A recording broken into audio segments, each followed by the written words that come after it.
कथा मध्यरातको घर। नेपालको एउटा सानो गाउँमा एउटा पुरानो घर थियो। त्यो घर धेरै वर्षदेखि खाली थियो।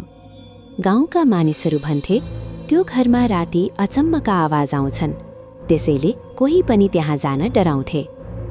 एक दिन रमेश नामको एक साहसी केटा गाउँमा आयो। उसले त्यो पुरानो घरको कुरा सुनेपछि भन्यो, म आज राति त्यही घरमा बस्छु। भूत हुन्छ कि हुँदैन म आफै हेर्छु। रात पर्यो। आकाशमा कालो बादल थिए।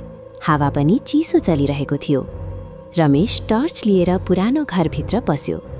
घरभित्र सबैतिर धुलो थियो। झ्यालहरू फुटेका थिए। रातको ठिक 12 बजे अचानक ठक ठक ठक ढोकामा कसैले बिस्तारै ठकठक गर्यो। रमेश डरायो, तर ढोका खोल्यो। बाहिर कोही पनि थिएन।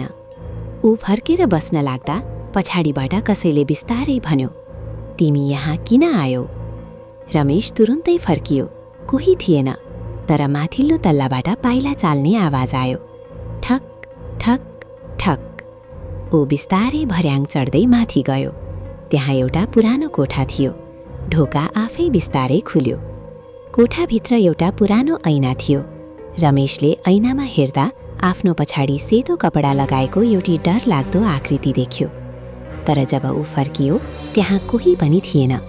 अचानक ऐनाबाट ठूलो आवाज आयो, यो घर हाम्रो हो, यहाँबाट जाऊ।